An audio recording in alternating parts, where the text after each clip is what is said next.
All right, I think we'll just make a start then, and we'll hopefully more people will join us, and we'll catch up a little bit on the time since it's running a little bit late.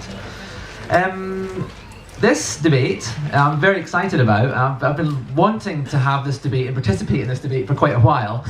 That's the great thing about the Small Eales Festival, is then you can have the debate and you have some really great people with different perspectives, but who are working on the issues that we're interested in, and then hopefully we can also be getting some perspectives and experiences from you guys as well. So this debate is small scale wind a truly appropriate technology in developing countries? So there's a few different questions in there, and I'm sure we'll come to it through the discussion.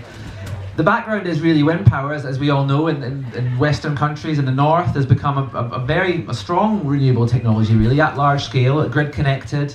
It's expected to deliver large proportions of the UK's reductions in carbon, also across the EU and North America. So growing sectors, very large companies in this area. Small wind, how does that compare? How's that contributing? And in particular, how reliable is it? How affordable is it? How effective is it in the context of providing electricity in developing countries? So we've got a great panel to address this question. Or these questions, really. Which does wind make sense? When does it make sense in developing countries? And also, how can it be done in such a way as to maximise those benefits, or to enable the benefits in the first place? So what I'm going to do is ask each of the panellists here to give a 5 minutes or so in their background on this question. Is small-scale wind a truly appropriate technology? Can it be? In what circumstances and how? And then we're going to hopefully, I think quite a few questions will probably emerge from those initial statements, and then we'll open it up for questions and perspectives from the audience. So, first of all, I'd like to welcome or invite Teo Sanchez to make a presentation, give us 5 minutes. Teo's worked with Practical Action. He's been with Practical Action for 23 years.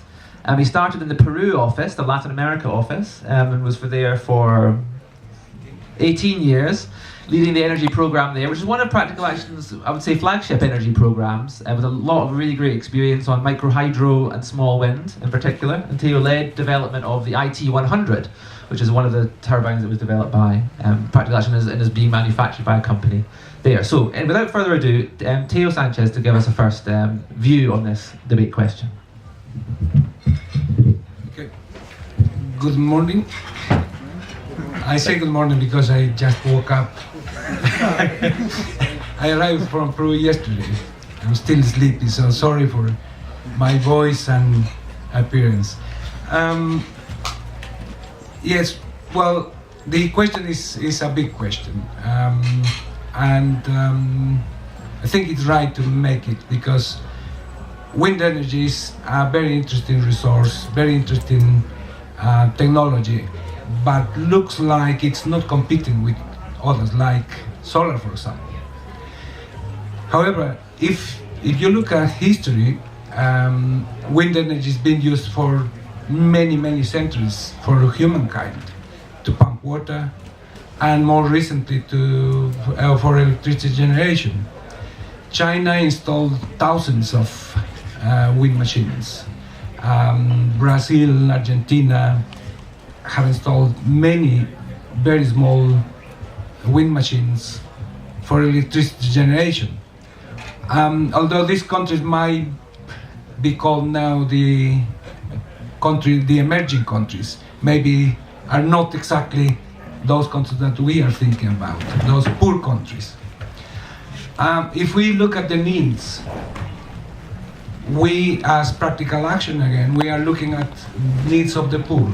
Those poor people that generally are very isolated in very remote areas and dispersed, living by themselves in their own farms, and their needs are very small.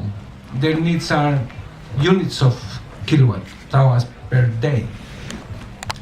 In my own experience, for example, in Peru, we've done quite a few surveys after installation of the grid or other electricity means, and what you find is after 1 to 3 years of electricity supply, most people only consume 2, 3, 5 kilowatt hour per month.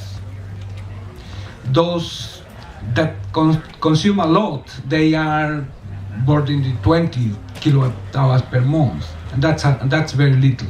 And that can be tapped by wind energy, solar energy, and other very tiny options. So in terms of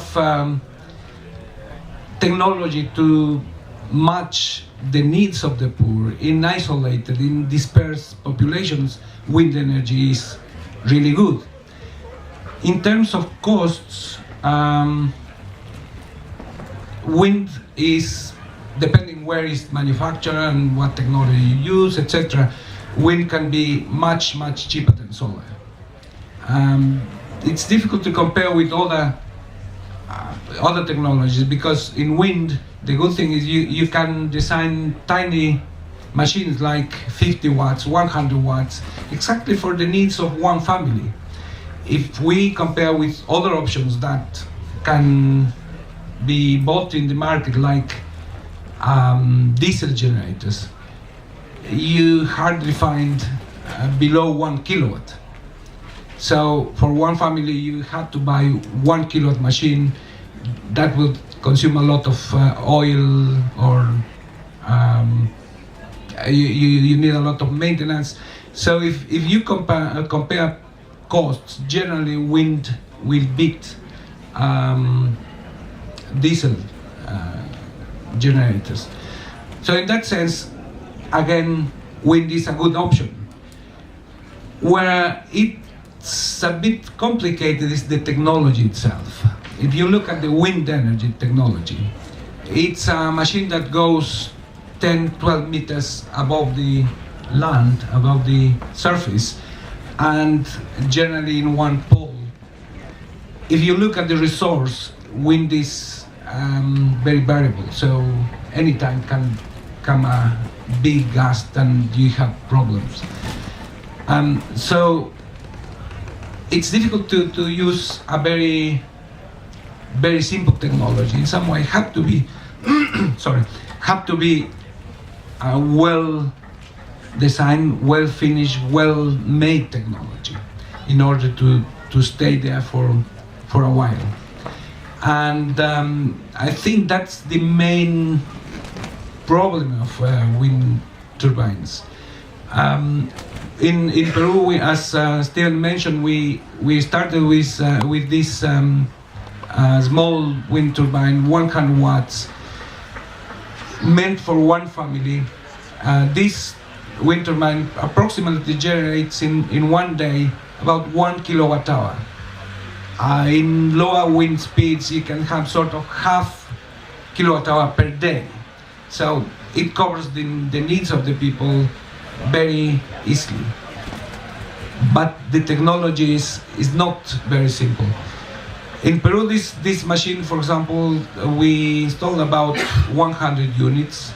We recognize that we still have some problems. There are still some fails now and then. It's not to say it's worthless, but still we need to adjust.